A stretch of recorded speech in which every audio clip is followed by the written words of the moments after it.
It's warm when I finally arrived in San Francisco.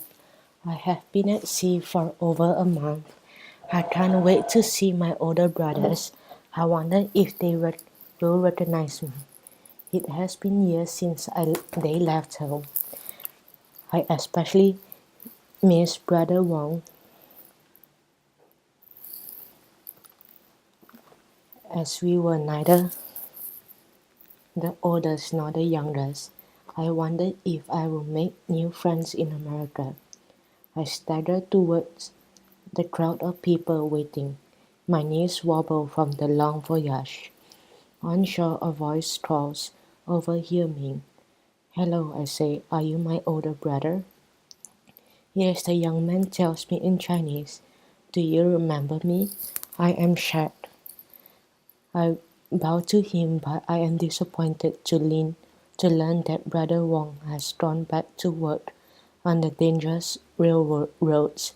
I worry that I will never see him again. Come, climb up, before you fall. Shake kneels on one knee. We are still brothers. I can walk more steadily once we arrive in Chinatown. I whistle with amazement at my brother's wood frame store. Inside the sun beams through the window, where the dried sausages and ducks hang. This is proof of my brother's hard work laying railroad tracks years earlier. Still, I am sad Brother Wong is not here. A year ago there was a big fire in Chinatown, Shaq tells me, but with hard work we opened this new store. I look into the barrel at some rotten apples. Do you sell these? I asked. Unfortunately, most of the Chinese left Chinatown to work on the railroad up north. I am fearful there will be fewer and fewer customers coming around here, Shaq sighs. At the back of the store, Shaq hoists buckets of hot water on a long wooden pole.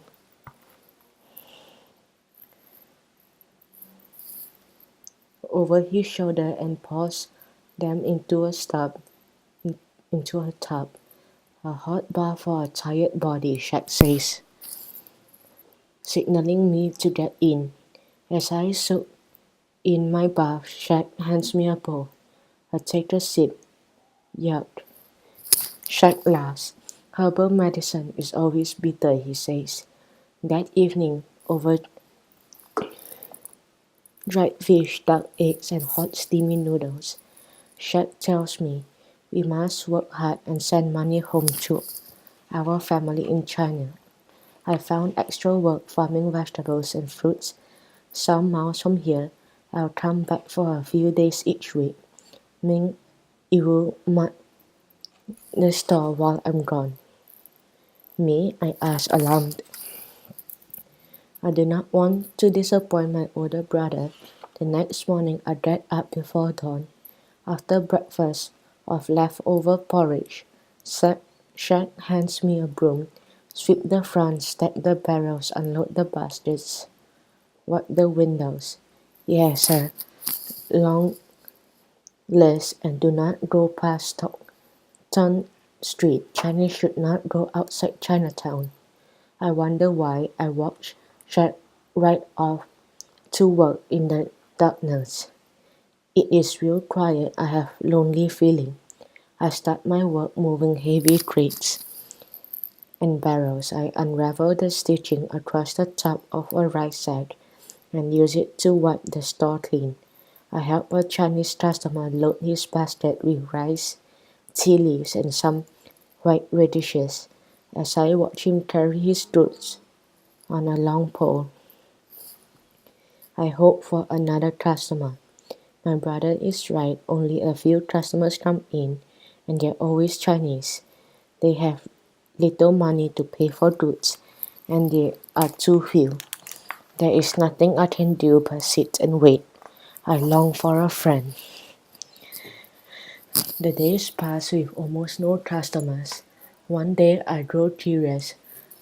I look down the road and wonder what is beyond Chinatown. I dart past Stockton Street. I am met by stares and grumbles. I cannot understand the people who speak, but the look on their faces is not pleasant. I run back to the store. As I try to catch my breath, I have an idea. In my brother's closet, I find a jacket and hat. I hide my long braid under the hat and turn the brim down so no one will recognize me. I run past the road where Shaq tells me not to go. I walk carefully.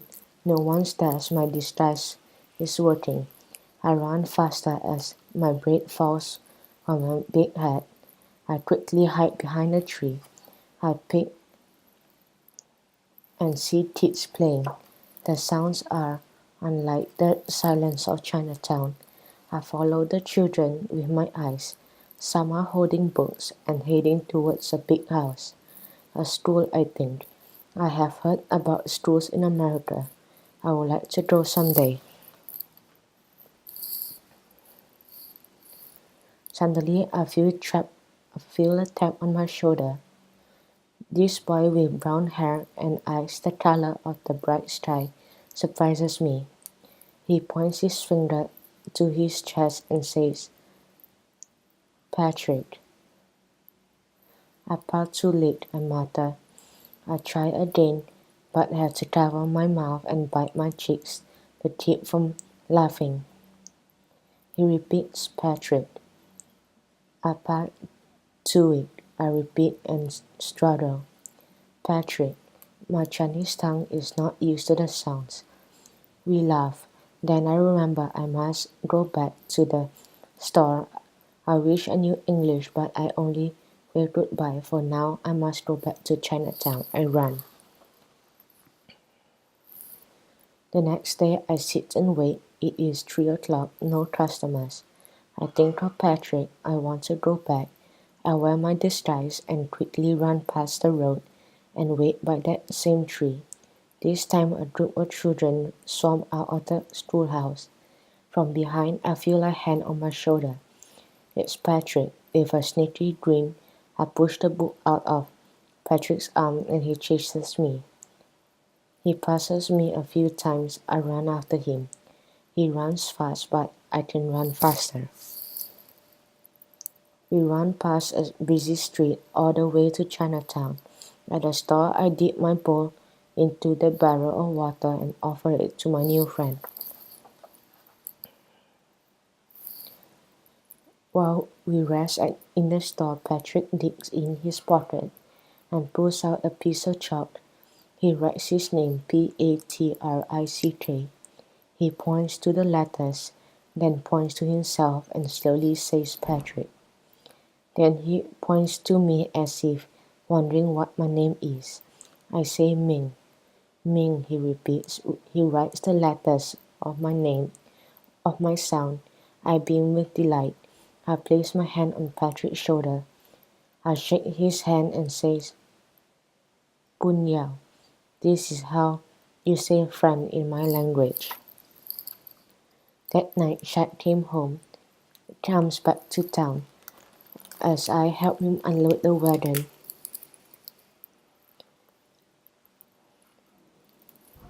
I long to go to school with Patrick. I ask, a school I saw some kids.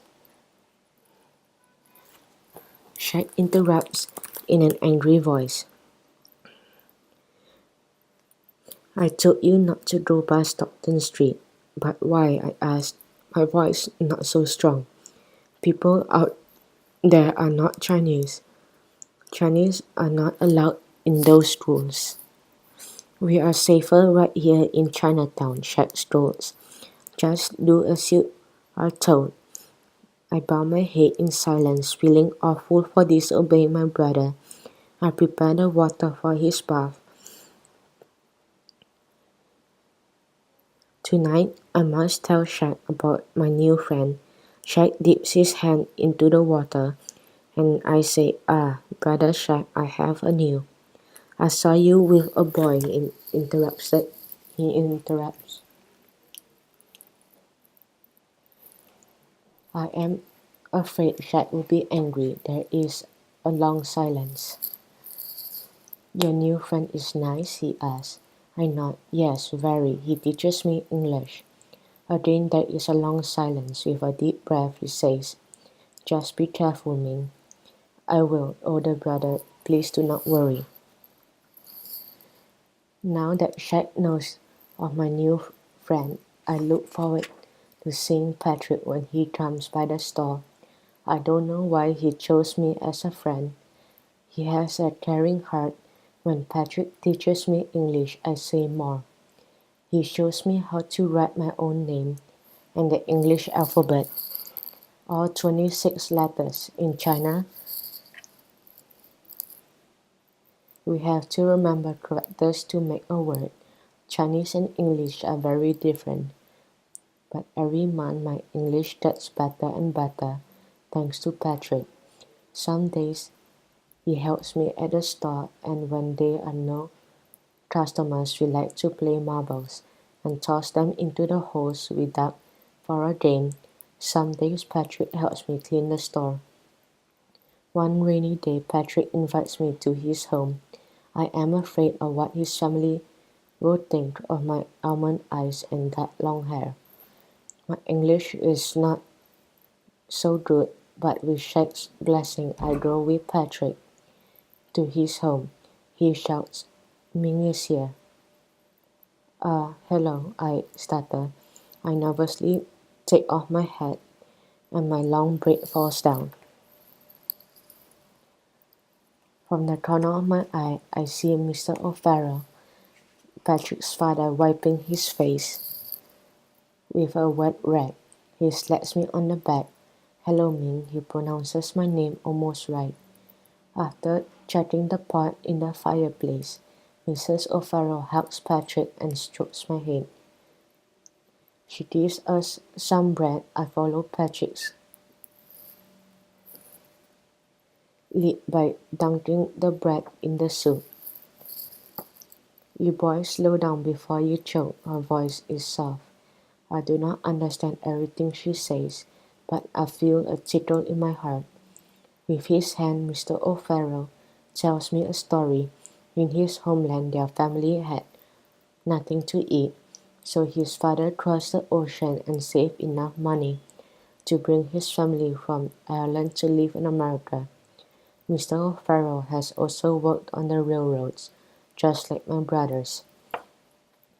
After supper, Mr. O'Farrell plays his flute in the air. Mrs. O'Farrell hums and claps, while we boys dance out of step. Before I leave, Mrs. O'Farrell says, Ming, you are welcome here any time. I smile back at her as I quickly duck down the dark, gloomy road back to Chinatown. The day Jack does not come home, I go with Patrick and have supper with his family. My English is getting better. I look forward to Mrs. O'Farrell's beef stew. Months pass and still only few customers. The fruits have dried and the stock-sown vegetables have turned brown with black spots. I toss out the bad ones. One night Jack reads a letter out loud. My brothers, I may have to stay here a while longer. Since business is not good at the store, I will move east with the other railroad workers.